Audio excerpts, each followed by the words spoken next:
So the class last week, we were talking about what were we doing? We were trying to figure out what is our compass to be able to figure out our personal purpose in our lives. So last week, we were talking about our personal purpose as it pertains to our outer personality, but not our deep character and who we are. So the question that I have to all of you is, why do you think that finding your purpose is important? Can anyone tell me, why do you think that finding your purpose is important to you?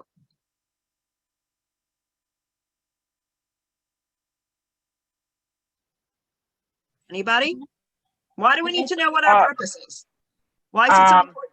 I can start. I'm driving a car. I'm sorry. So okay. You don't have to turn on your thing. You can just talk. The video. Yeah. It's probably because this is our mission, and when we complete it, that means that Hashem is going to be happy. So it's going to feel right.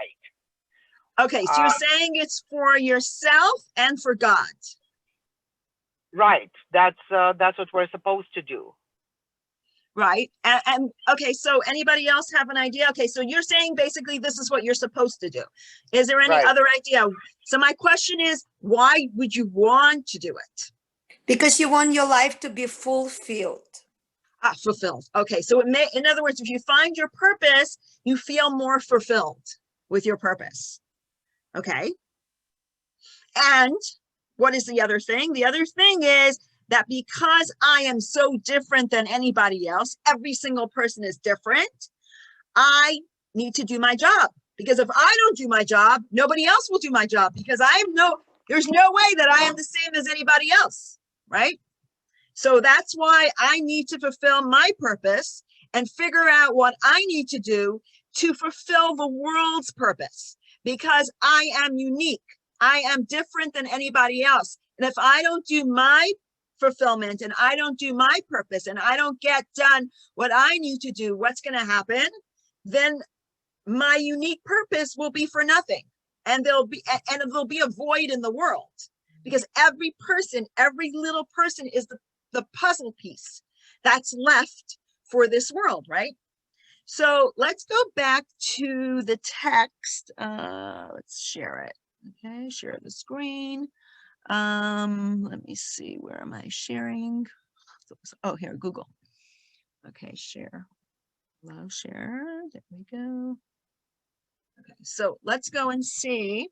Let's go back to our, okay, this is perfect. Look at this, I got in the right place. Anyway, so remember last week we talked about the reasons that we were created. We were talking about how would we find our purpose, to whom we were born. Then we went on to the place of birth. Then we went to the time period of our birth. Guys, can you see this screen? Yeah, okay. Then we went to type. Mattie, what page? Okay, so this we just said, this is text one page. This one was 75. This is 75 that I'm on, okay?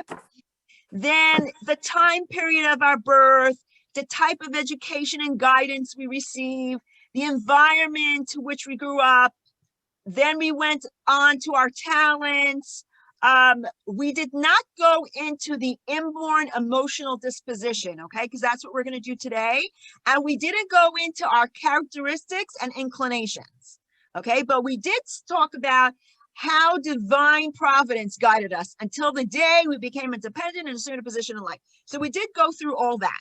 That was already done, okay? And we went through and we went through all the personal things that happened. Okay, so now what I'm going to do is I'm going to show you a video about what we're going to talk about now. Meaning, basically, how are we going to fulfill these two numbers, number 8 and number 9? So we have to study more the story of our life and how the world was created.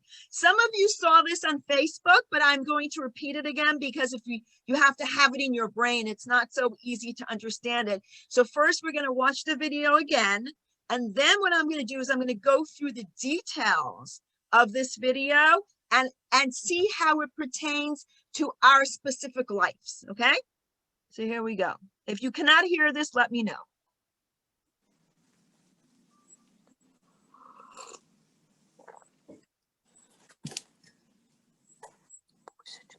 There's no sound from the video currently. Okay, I see. So the last time what I did is I downloaded it, and that was when we did have. So I guess that's what the point But- is, right?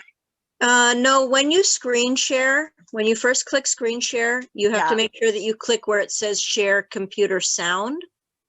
Okay, so let's go back to, I'm going to stop the share, and then I'm going to do screen share.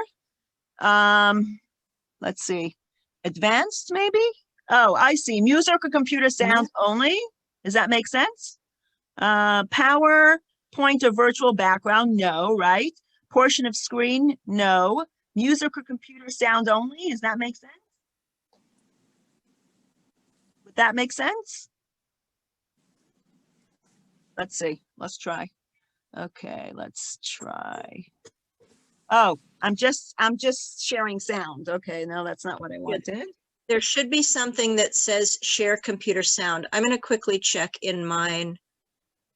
Okay, so what I'm going to do is I'm going to share screen. I'm going to go back. Share,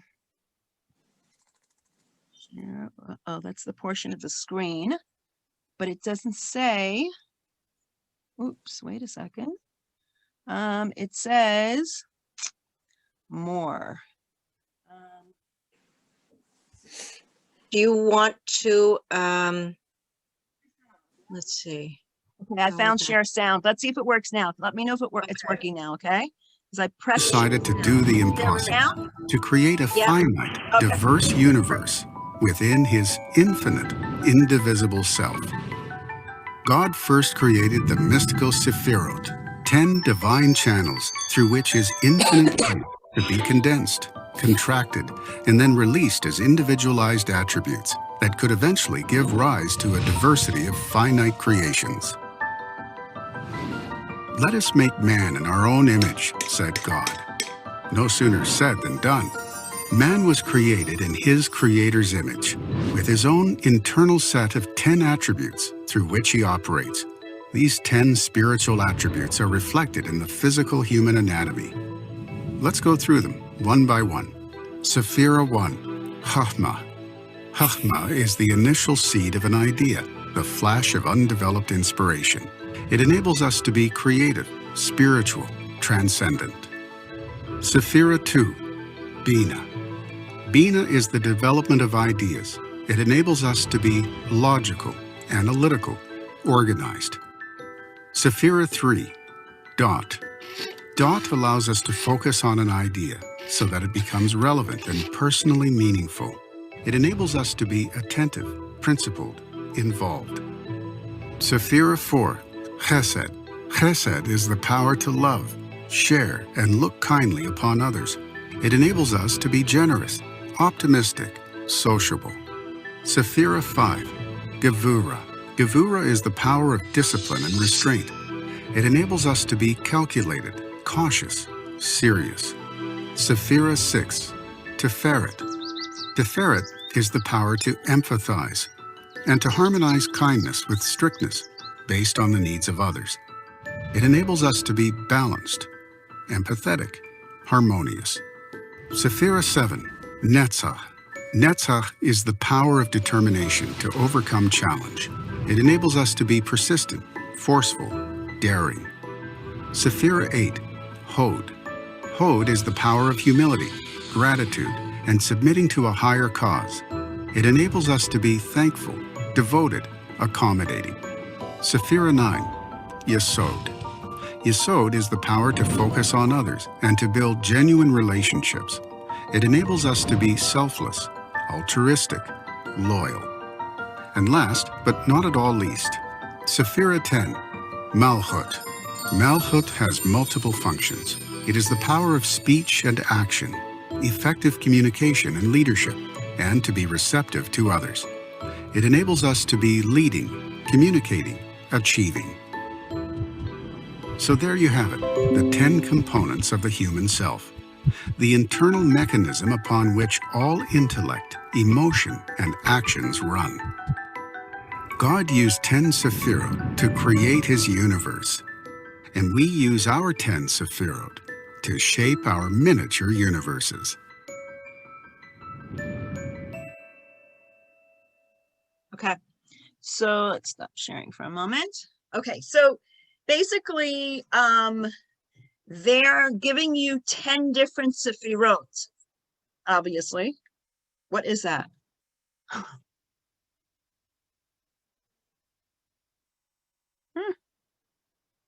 Oh, you know what? That might have been my, how did that get on there?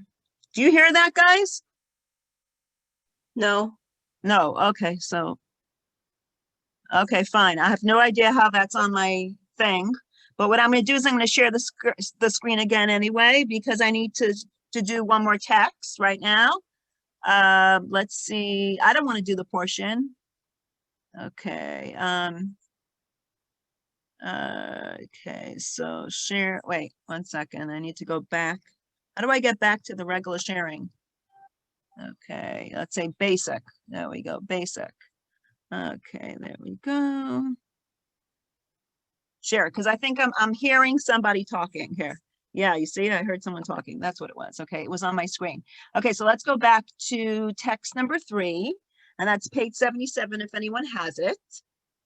Okay, so I'm going to read it to you because it's a little complicated. It's not so simple.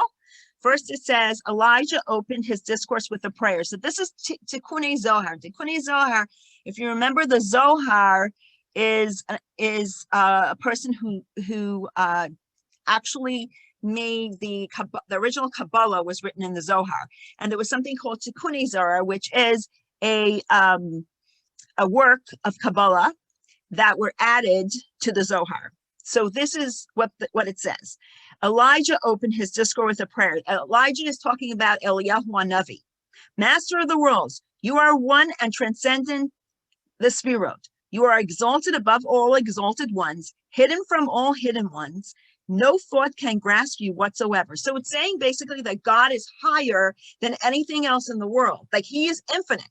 But then you are one who brought forth 10 garments, which we call the 10 Sphirot, through which to direct concealed worlds and revealed worlds. So in other words, what is he saying over here? Basically what he's saying is that God is infinite, but the Sphirot are not infinite. So he's saying, basically what we're trying to do here is we're trying to say God is limitless. So how is it possible that he could make things that are limited? God is infinite. So how can God make things that are finite? So what did God do when he created the world? He took himself out of the world and he made himself a vacuum. And then in that vacuum, he put a little drops of his infinite self in that vacuum. And that's how he was able to create finite. He used 10 different means to create the finite world.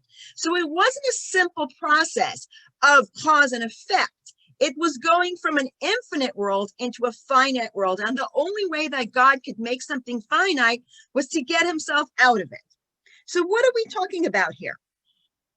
If you know, an example would be, if you take different colors on a spectrum, you would take the main 3 colors, which is what?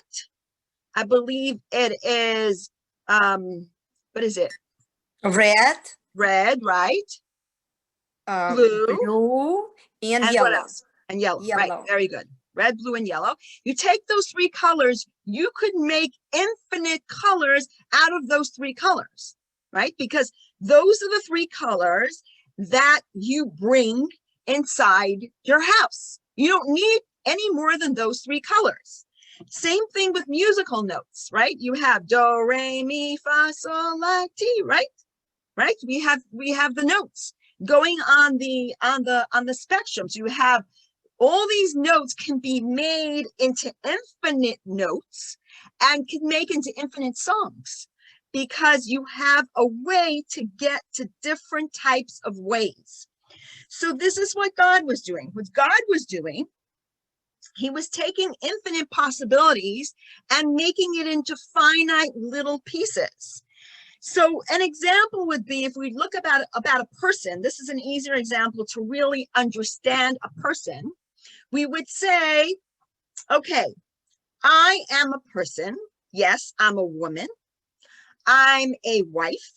I'm a mother. I'm a educator. I'm a, what else? I'm a community leader. You could describe me in many, many different ways as a human being. In general, I'm a human, but I could be described in many, many different ways. And I'm not defined by my description, right? My name is Mattie. I am me, but I could be described in many, many different infinite ways. And that's how I relate to people. When I am a mother, I relate to my child as a mother. When I am a teacher, I relate to my child as a teacher. When I am a community worker, I relate to my constituents as a community leader. But I'm still only Mattie. I'm not someone else. So the same thing with God. God is infinite, but he wanted to relate to a world. So he made 10 different ways to be able to relate to this world. Guys, are you following? Okay, so if you have any questions on that idea, let me know, because I'm trying to bring out the idea of the 10 different attributes of God and how he created the world with them.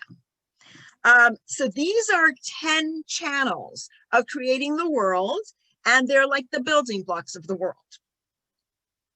Now that's God. What about us? We are created how? In the image of God. So we must have these 10 different ways, strengths, right? 10 different characteristics that we have, or you can call them modalities or strengths or whatever you want to call them. But in Hebrew, they're called sfirot. Sfirot is from the word lisaper, which means to tell, or saper means to count, or saphir, which means a beautiful stone, a sapphire. So all of these ideas are how God gave us these different characteristics. Each one is like a special stone. Each one is counted as important, and each one tells a story of our lives. So here we want to go into the inner makings of our lives. And therefore, we're going to go through each of them and understand how it's connected to us and what kind of things we do based on those. Each person has 10 of them. In some people, they are more dominant. In some people, they are more recessive. They're like a DNA, your spiritual makeup. That's your complete DNA. And what is it? It is the intellect and the emotions that come before thought, deed, and action. Feelings and action. So in other words, it's not the actual thought process yet. It's before we get to the thought process even. So here is what it is. So we have 10, and some of them are more dominant and some of them are not. So we have 2 types of abilities. 3 of them are cognitive abilities, and 7 of them are emotional abilities. So now we're going to do is we're going to go through them in the, I'm going to share the screen again. Okay, let me share the screen again, and we're going to go back to where we were before. Share. Okay, so that was text 3. If we go down to, if you look at 3.1, figure 3.1, which is 78, we can see the 10 different faculties. In general, Chachma is wisdom, Bina is understanding, Dat is knowledge, Chesed is kindness, Gevura is strength. Tiferet is beauty, harmony, or compassion. Netzach is victory and endurance. Hod is splendor and humility. Yesod is foundation and bonding. And Malchut is the last one, which is kingdom and influence. So that's just in general. So let's start with Chachma. Look at page 79 if you have the book. Otherwise, I'm sharing the screen with you. Okay, so the word Chachma basically means koach ma, which basically means the strength of what? Meaning potential, insight. Okay, when a person has Chachma, it's the first initial insight. So in other words, sometimes, I don't know if everybody gets this, but early in the morning, you all of a sudden get aha moment, right? That's the Chachma. Okay, that's called Chachma. It's called in other words, it's also the idea of looking at something in a big picture, no details, just the idea. We finally got this idea. This is the big picture guy. This is somebody who's very spiritual. They're very much into Chachma, into insights, into ideas. People can't be very practical if they have a lot of Chachma. Okay, that's the downside of it. Just fitting in the pieces, what are the uses of Chachma? The uses of Chachma is they have people that have new ideas, that find solutions, that could brainstorm very well. Like they have all these ideas that are flying out of their heads. A very good imagination is a person who has this. But he senses the oneness, the whole big picture in everything. And he's very sensitive, like in his brain, and he connects to it.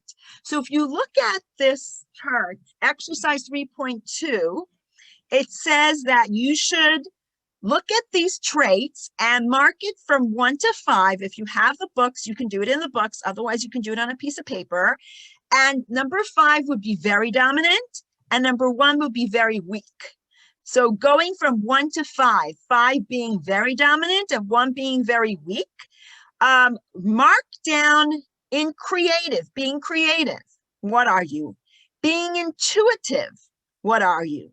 Being very original. What are you? Being very spiritual. What are you?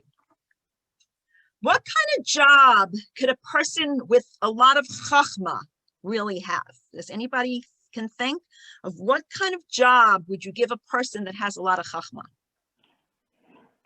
I think spiritual and creative. A creative job like what? Yes. Architect. Like an architect? Okay, Architect.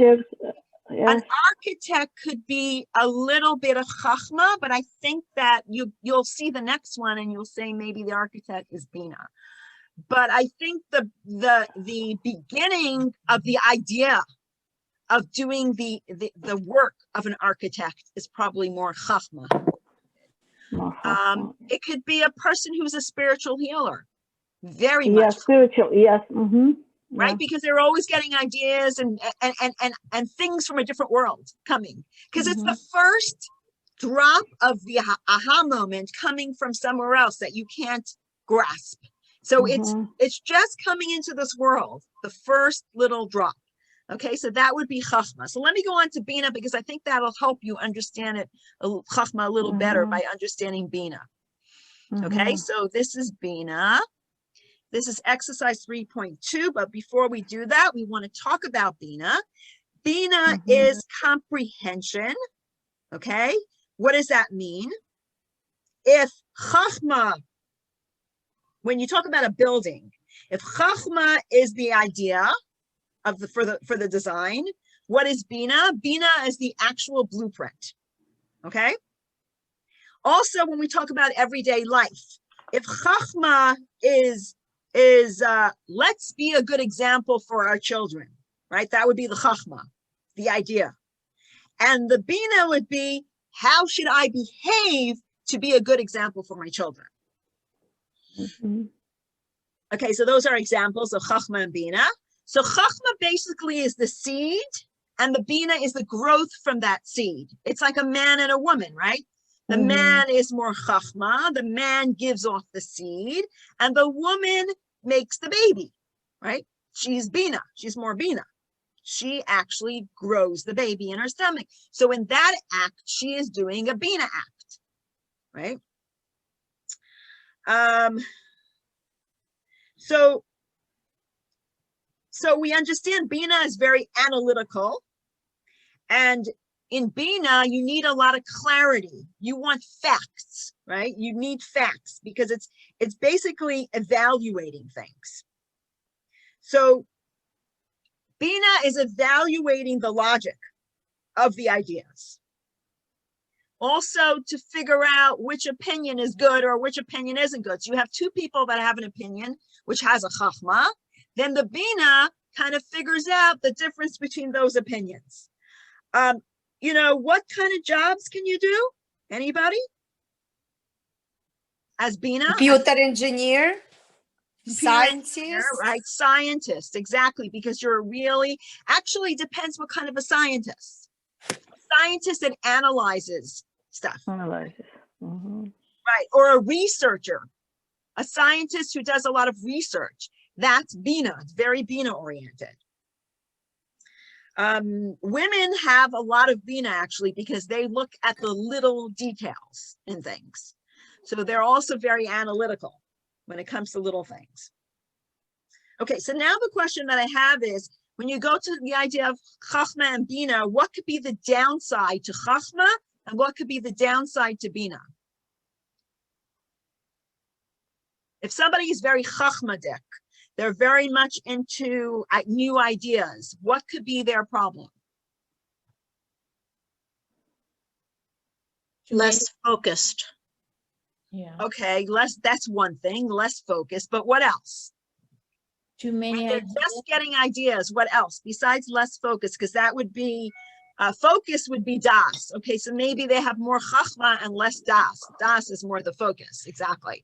So, and what else? What other thing could be wrong with the chachma? So a person can get stuck in chachma, right? He can get stuck with his ideas and never analyze them. He's just always thinking of new things. He doesn't go to the next step to analyze it and figure out what's good and what's bad about this ideas, right?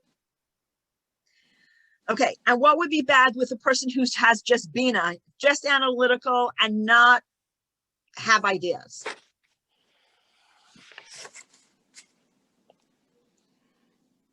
Too serious. Right, too serious, right. So they don't really have ideas, but they're just analyzing everything that comes to them. They're not really coming up with new ideas. So they're very bland, basically. A person who has just bina is very bland, doesn't do anything with his ideas either. Okay, good, very good. So let's look at bina. And let's see what a person that has a lot of bina, you could mark yourself from 1 to 5, 1 being very weak, 5 being very dominant. Are you analytical? Are you logical? Are you organized? Are you studious? Those are all the things that go under the title of bina. So we would be a person who's actually very studious too, not just analytical. Like it could be a computer engineer. Someone who just likes learning and taking things apart, and not necessarily is he going to get a job. He might keep continuing to learn, right? Mhm. And sometimes we have those people too, right? Okay, so that would be bina. Now let's go to das, knowledge. Okay, so it says, okay, let's turn to das. So we're all together at on the same page. Okay, so dat is knowledge. It says, "Well, Adam yodas Chava." Adam knew Chava. What does it mean he knew Chava? He connected himself to Chava. Okay, so this is a connection. So when you talk about das, we're talking about a connection.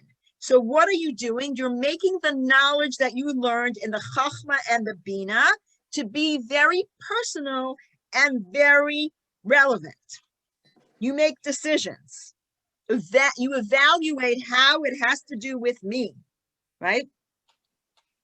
So in behavior, when we talk about das, we said before that there was one behavior on Chachma and Bina, be a good example, right? That was Chachma.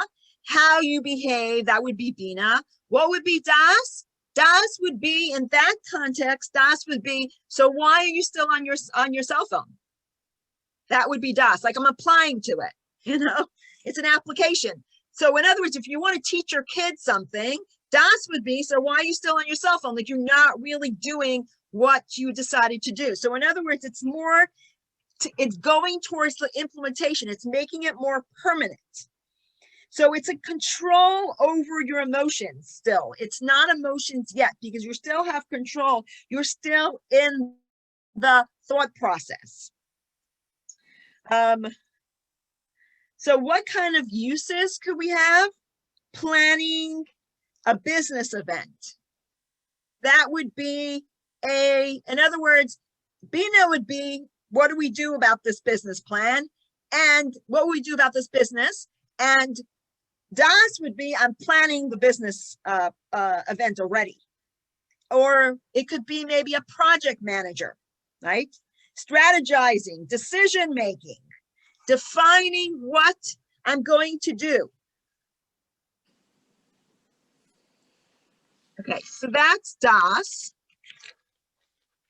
And let's look and see what they say as Das. So Das, we say, okay, so we have to mark from very weak to very dominant, 1 being very weak, 5 being very dominant. Let's look into Das and see what things maybe we have. So Das is a person who's very decisive, emotionally present, focused, like you said. Remember you said the Bina person who's Bina sometimes can't have Das because he's not focused. He's just stuck in what's good and what's bad.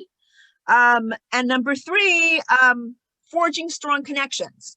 So making the connections basically in your thought process. You're not doing actually the connections, but you're thinking about how I'm going to make the connection. You're making already the appointments. You know, you're already making the appointments to have a business meeting or whatever it is that you're doing. So that's Das. That's more Das. What could be the problem with Das? Anybody? What could be the downside for Das?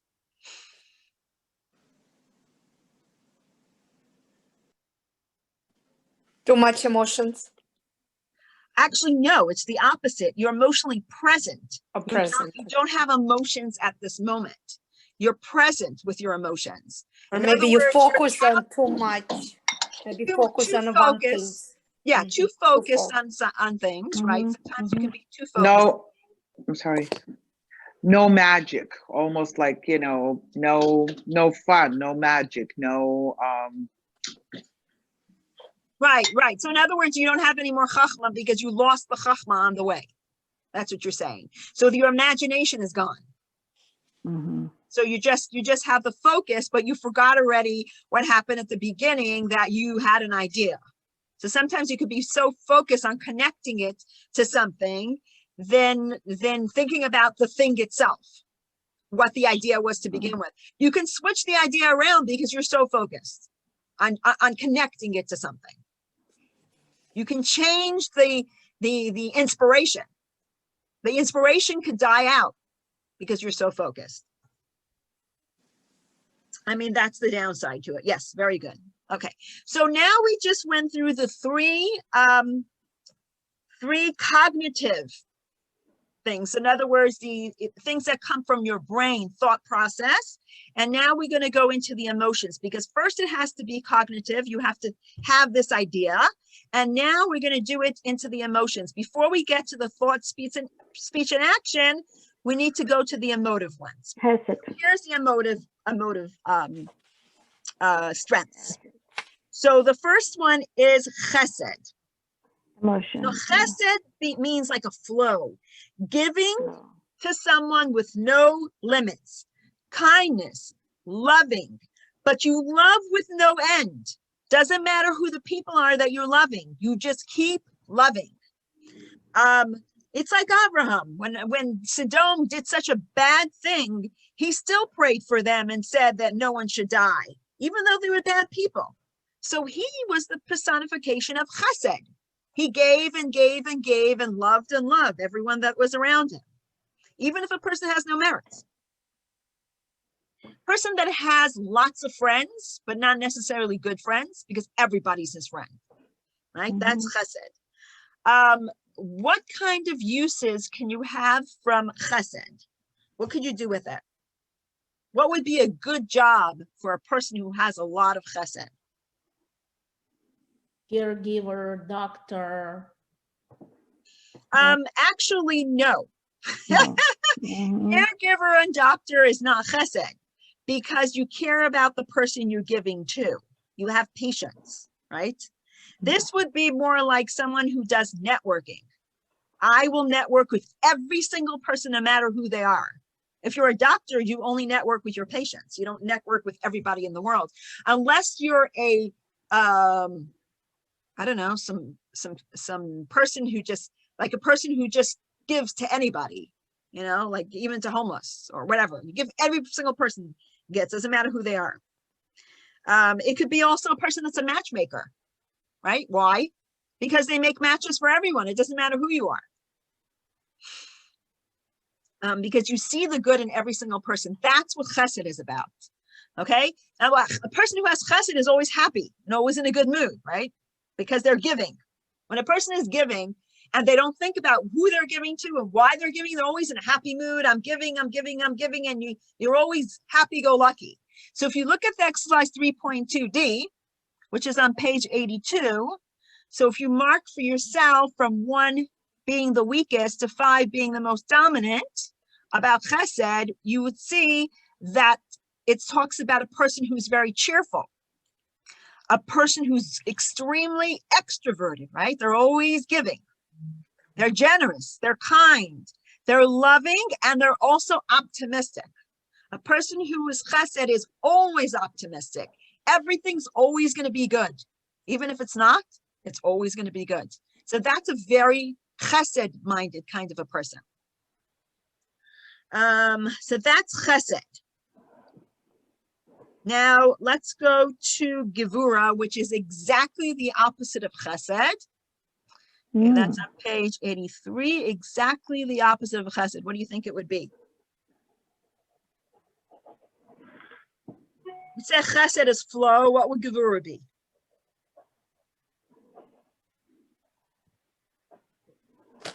So this is person who like to take. Maybe they like to take, but if we're looking at the positive side of it, it's a person that's very disciplined, right? They're careful, they're calculated, they're cautious, they're grounded, they're meticulous. Critical. Right, very Yeah. critical, right? Mhm. Not give if person is not deserving, right? Mhm. Always noticing what is missing and what could go wrong, right? It's all those critical people who keep saying it's going to be bad, everything's going to be horrible, watch out, right? Okay, what could be uses of such a person that gives only carefully, calculated, you know, and a very grounded person? What could that person do? Teachers?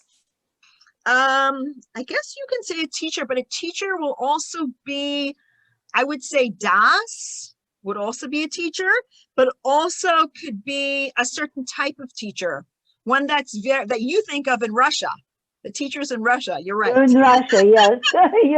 Not here. Yeah, so that's what makes sense. A teacher in Russia, definitely. It also could be used for someone who's an editor, right? Because he needs to see every little detail. That could be a positive way to look at it. Person who gives constructive criticism. He doesn't have to necessarily give bad criticism. A person who's a quality control manager, right? He makes sure what's coming in, what's going out. It could be a lawyer, but a lawyer would also be Bina. But I think a lawyer is also very disciplined and meticulous. Or maybe an accountant. He's very careful. What about IRS auditor? All right, an IRS auditor, yes. Actually, an IRS auditor can be Gevura. Yes, he can definitely be very Gevura. Yes, Yeah. definitely could have that in him. He's very meticulous, very careful. It could be a positive thing too. I mean, think about what could be positive about such a person. What's a good thing about a person who's very meticulous and very careful and very disciplined? It's good to be disciplined Right, they and find the cautious. things. Yeah, to be careful They're before you cautious, make. right? I like that. Yeah. Yeah, they're also very cautious. So yeah, that's exactly the word here. If you see the exercise 3.2e, it says the first one is cautious. The second one is critical. Could be a judge. A judge, right? Exactly. Mm-hmm. A judge can also have a lot of gvura. Yes. Actually, a judge will be the next one, I think, because a judge needs to judge a person, needs to look at the good and the bad in the person to make that judgment. I think that a judge will probably be more Tiferes, and we'll show you in a minute, okay? So a judge possibly can have gevura, but they have gevura too. You're right. Person who's frugal, introverted, perfectionist, a purist. I mean, those are all the people that, those are all the things that could be. So frugal would be someone who's very stingy, thrifty, careful with his money, and a purist is a person who follows rules and structure perfectly well. Okay? So definitely could be a person who's very careful with his money, can be gevura too, right? He sees what he's spending and he's very careful. So that's why I said accountant. Okay, so that's gevura. So we have chesed on one side, on the right, gevura on the left, and in the middle we have something called tiferes, which means beauty and harmony. Like we said about the colors, right? You take the colors, you put them together and you make harmony. The same thing with the musical instruments, you definitely really make harmony. So chesed is about the needs of the giver. Gevura is about to look if the person you give to is worthy. Okay, that's gevura.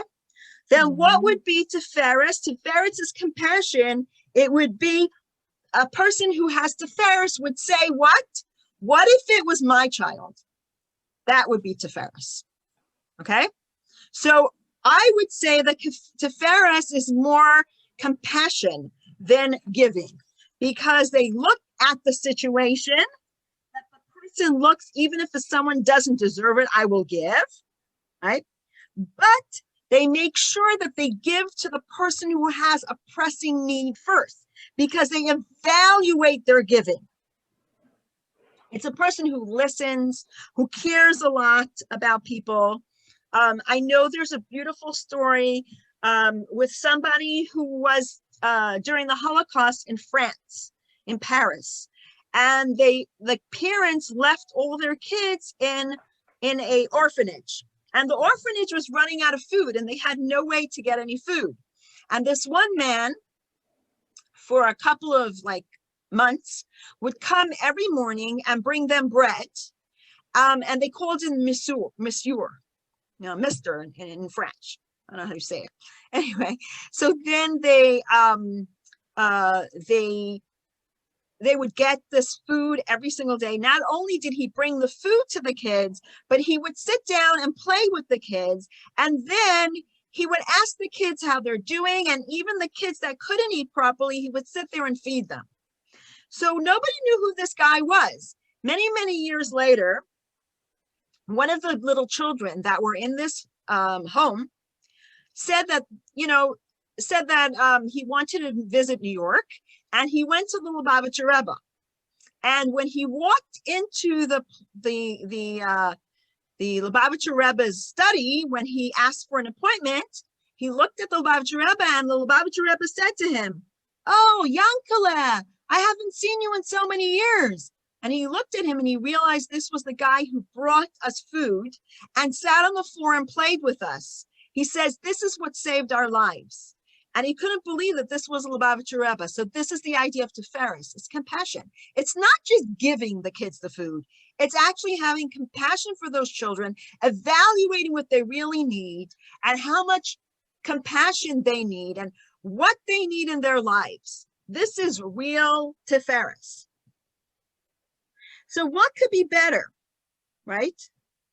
This is an amazing thing, Tiferes. It's fixing people, right? It's helping people and fixing them, not just helping them, but actually fixing them and evaluating really what they need.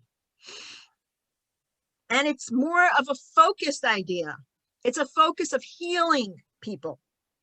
So what kind of uses do you think that Tiferes would come into use as a profession or some kind of idea of what we can use Tiferes for?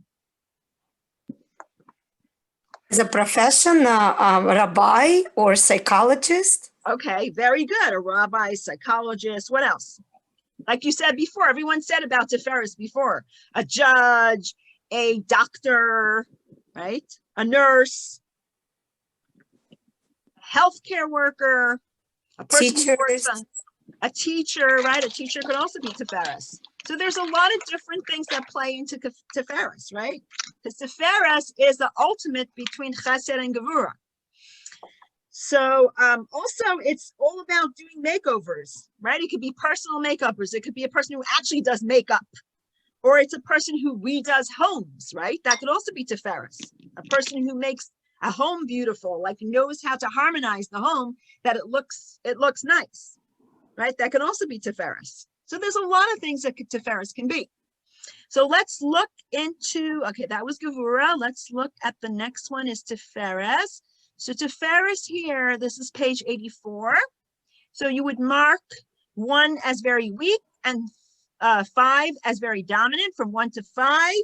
A person who's balanced, a person who's compassionate, a person who's empathetic, a person who's a good listener, right? Listening skills, and a person who's very sensitive to the people around them. So this is very important with Tiferes. So a person could have chesed. Chesed basically means I give everybody. A person could have gevura, and that could be a person who only gives people who deserve it. Or you can be Tiferes as someone who analyzes who I give and how I give, and is more balanced, more compassionate, empathetic, and is more sensitive to people. That would be Tiferes. Now we have, the next one is Netzach. Netzach means victorious, determination, endure, persistent through the ups and downs.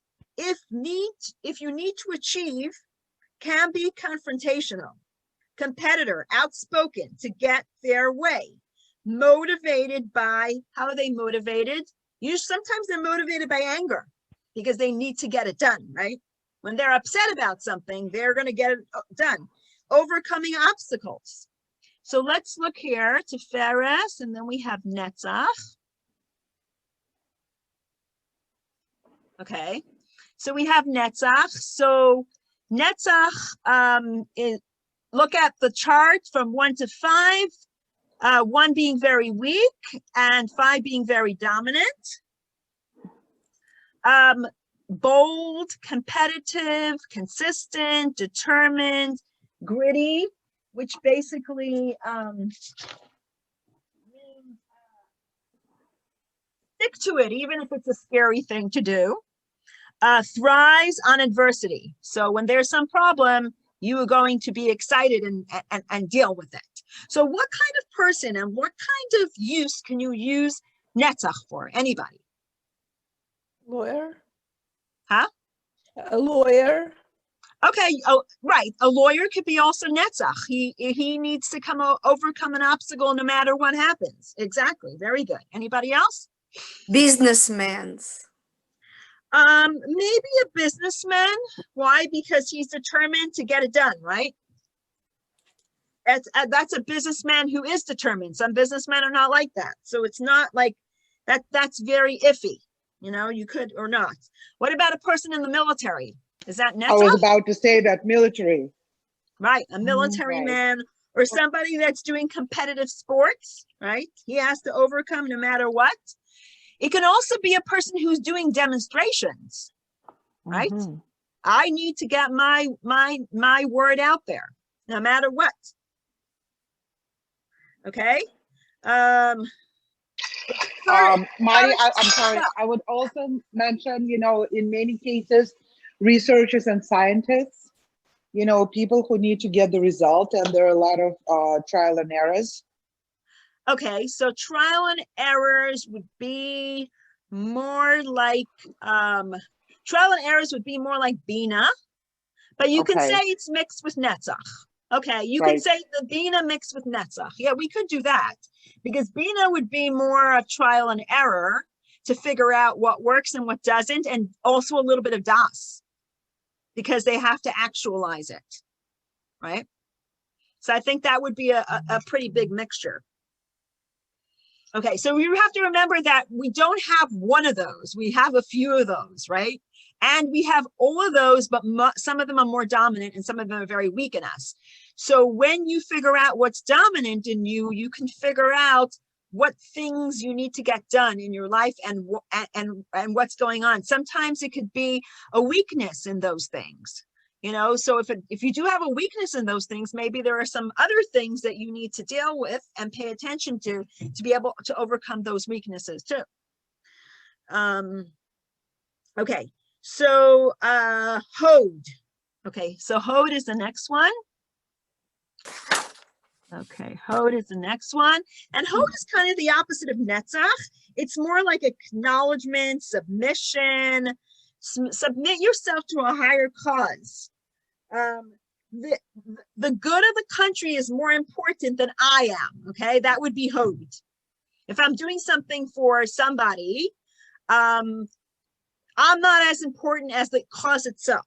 That would be more Hod. It would be more of a softer spoken person, a person who's very supportive, a person that's always saying thank you. He always wants peace, right? You know how some people go, thank you, thank you, thank you, thank you, like a million times. That means that they have a lot of Hod.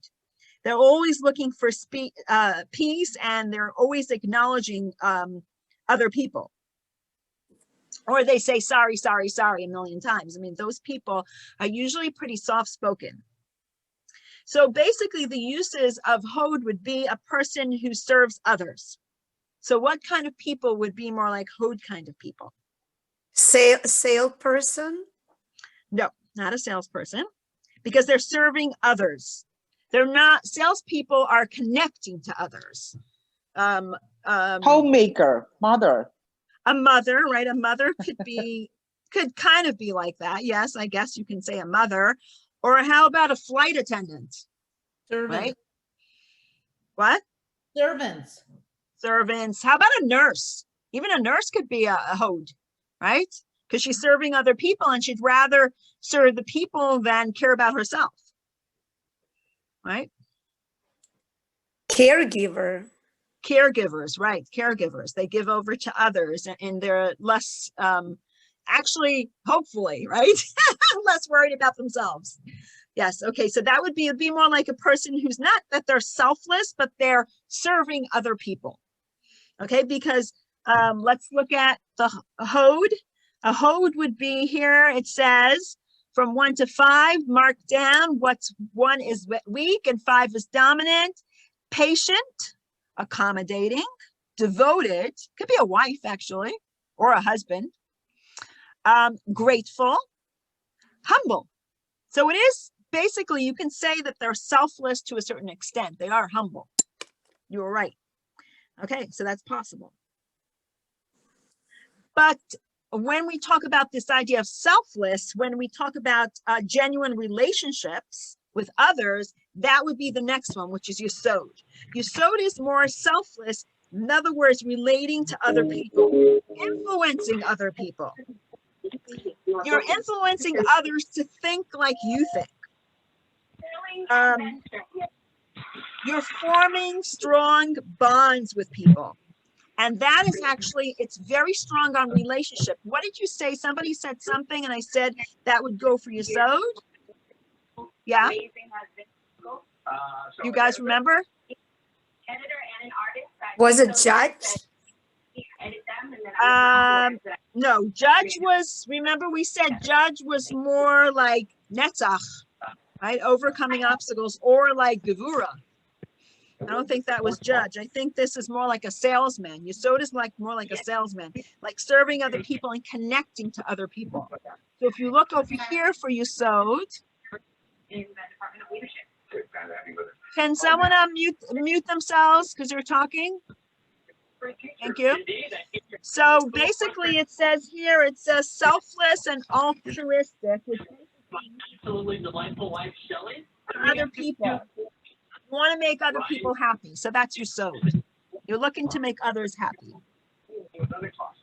Okay, that's Yesod. And then the last one is Malchut, which is basically, usually Malchut is royalty, which is ability to lead, needs results. So more or less, Malchut is what goes into your thought, speech, and action. So Malchut is a person who says, now I need the result, right? It's the idea of speech. It's ability to lead, but also be submissive. It's the middleman. Bring the idea and emotion to actualization. Receive from others. Okay, so in other words, this would be the final production. Okay, keeping a deadline.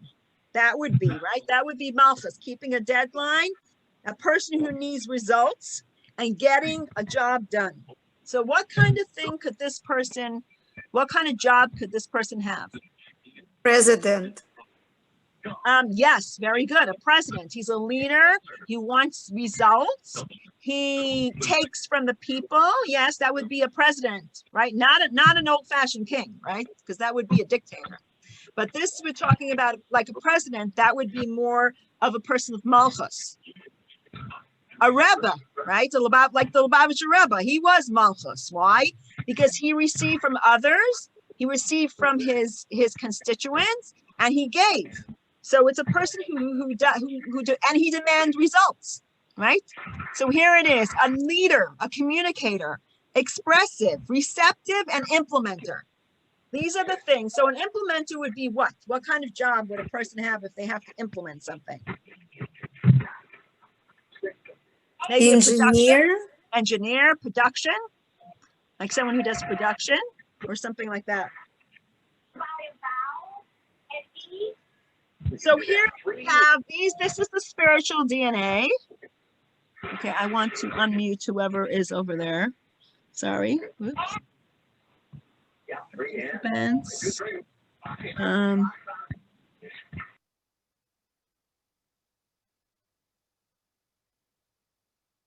Okay, so hopefully that person got muted. Thank you.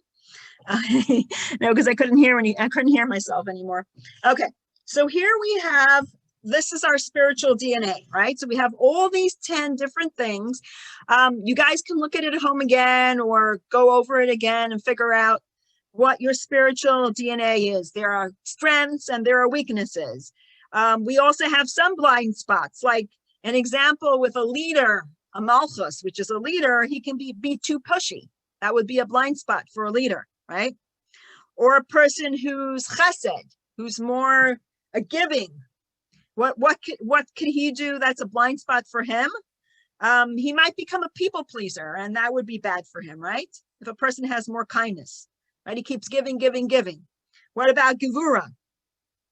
Maybe he'll be too much of an introvert and he keeps everything to himself and ignore other people, right? He'll just think about himself. So there's all these different blind spots that we definitely have. So we basically have to push past our comfort zone and look at all these 10 and figure out what really works for us. We also can look at them and adopt a mitzvah that really resonates with us. A person who's either chesed or tiferes, he can give to other people or help other people. But you also have to remember one thing. Yetzer hara comes, and what happens with the Yetzer hara, the evil inclination? He says, don't do it, don't do it, don't do it. And you know something? When something in your brain says don't do it, that means you need to do it. Because you'll find every excuse under the sun not to do it if you're very good at it. There's always going to be excuses. And that's when you know that this is what you need to do in your life. So we basically need to use our strengths and our weaknesses. And why does our purpose in life make us happy? Anybody? Why would it give you happiness?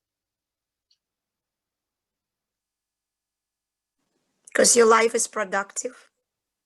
Right, because your life is productive. Yes, and you said that before. Excellent, very good.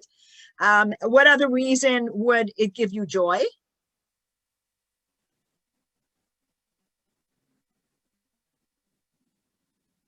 Because you're Nachas living. from the children. Okay, nachas for the children. I love that. Of course, that's going to give you joy. But is if that's your purpose in life, to have nachas from the children? Yes, definitely that'll give you Could joy. be.